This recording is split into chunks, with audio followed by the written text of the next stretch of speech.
Tonight's spotlight on business is our upstart company, Lightning Landscaping, where we'll transform your yard in a flash. Our landscaping tip is to always remember to wear safety glasses when using a weed eater. You don't want to lose an eye. When you weed eat, start high and go low in tall grass.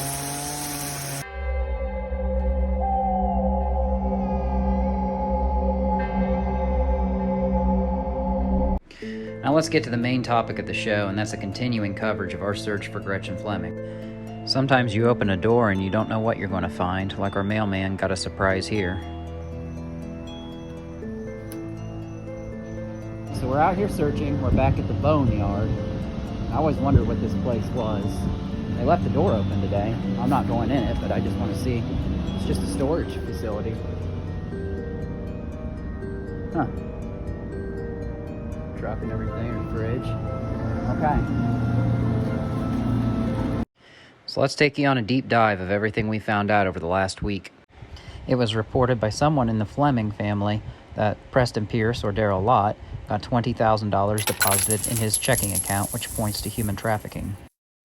As community members continue to scramble to search wooded locations, for the most part, the police department has remained pretty quiet about everything. They announced in May that they would be having DNA evidence possibly, but then they never came out and said anything. And then they announced they would turn it over to external organizations, and then we didn't really hear too much. Well, we found out that the black Nissan Rogue that Daryl Lott, or Preston Pierce, was driving had 48 counts of DNA evidence from Gretchen Fleming, and that the car was sitting in an FBI office somewhere in Virginia. He won't be getting this car back, and that means that they've known about that for a long time.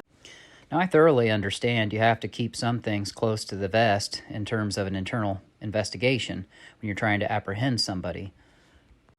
But if this police department hasn't learned by now, all the facts of this case are going to be leaked out sooner or later, and it's just best to work with the community on everything to find this missing young woman. Everybody just wants a resolution to this case.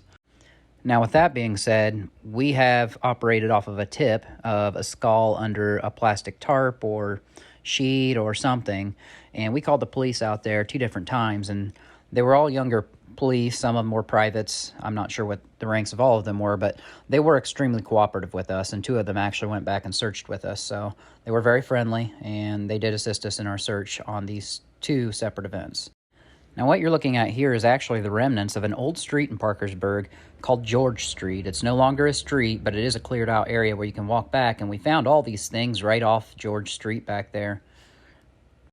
We found all kinds of old clothing. We found plastic sheets, debris, some bricks tied with yellow extension cord, which was a marker. We found kids' shoes. We found a white rose, which was very ironic.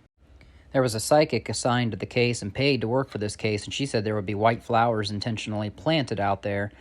And we did find white lilies, like you would place at a gravesite out at Lot Cemetery. But now here we found a white rose right by this whole scene. And then all of a sudden, not far off the location of what used to be George Street, we found what we came to see. Not a human skull, but the plastic lid that it would be. And we opened it up, and this is what we found. And it's called a spider hole. And it's an old war tactic in Afghanistan and Vietnam, where your army personnel used to dig a foxhole. It's a squarish hole, and it was used as a weapons cache. And you would ambush people like a trapdoor spider and surprise them. These things are constructed not to hunt animals, but to hunt humans. And we got to thinking, well, who devised such a thing? Well, we think it was a combat veteran who became homeless and was suffering from PTSD and out here in the woods and probably just dug it to get away. Now, like I said, we had 2 young police officers with us, and they looked in there too, and they didn't really know what it was. They just thought it was a homeless encampment, which essentially that's probably what it was. But the lead detective has now been notified on the case, and we are going to be searching for more of these, because where you find one, you're liable to find about 5 or 6 more because it's a way of ambush. It's a surprise sneak attack. Now, about 3 weeks ago, there were reports of a guy chasing somebody else with a gun, and 8 officers responded to the scene in this exact location, and they didn't come across this, so we're wondering if the guy with the gun knew about it and maybe hid down here to get away. I think there's a building that's set back in there. But just to theorize that that possibly could have been her purse, then where would the body be? It should be right beside it. But I don't see any. But we've had a report. There's a fresh footprint right there.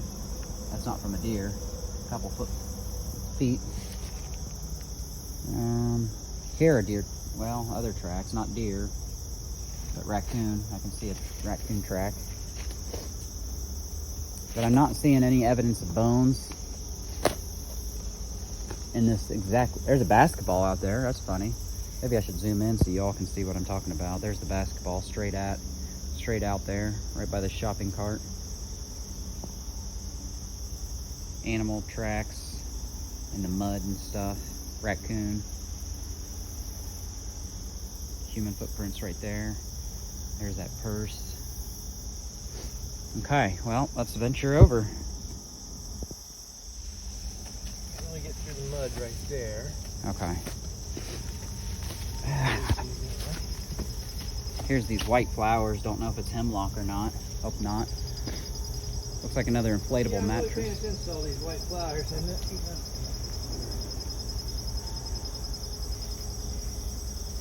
Not really seeing what I thought we could see out here yet. That creek just kind of winds its way through there. There's a lot of navigating, but if we just keep going straight ahead and follow this creek, we should be. But you know what? It's just going to take us to where we were the other night. Look at this right in front of me here. Huh. Well, okay, so this is rather strange, don't you think? It's a hole. It looks like a burrow that an animal would create, but you've got this. And right behind it's like a white tarpish something, I don't know. Fabric is a fabric. That is rather strange. And this tarp, this netting, it actually goes all the way back in here. You can actually see it. So it's connected. It's connected. Whatever this whole thing is, it's all one big piece. It's a blanket of sorts. And here somebody erected a little wall of some kind. Huh. See, I almost brought my flashlight for stuff like that. I thought I would need it. There's another brick right here. Just sitting right here, brick. Huh.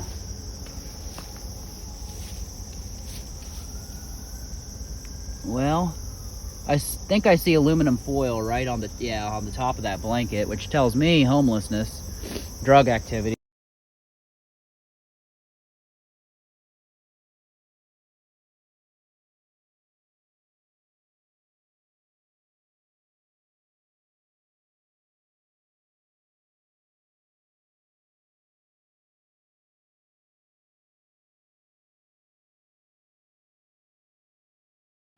Now, as I walked out of the woods, I noticed on George Street coming back out that there was a Monopoly piece, title deed for Boardwalk.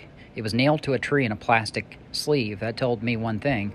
This isn't homeless people doing funny things that mean nothing. It's code. And what do you think of when you see Boardwalk? You think, well, you're almost to go. You're almost to the end. You're almost ready to find what you're looking for. And look, as this image depicts, Boardwalk is what somebody's willing to pay for it. So who knows if any of this has anything to do with this case or not, but we're still operating off the original tip, and we're still going to go back out to wooded areas to see if we can find any more spider homes. Now the latest out of the rumor mill is that this man could possibly be responsible for her murder, and that she could possibly be buried out at Wayne National Forest. So that would turn everything on its head after everything we've already found out in this case. So who knows, but we'll follow up on it.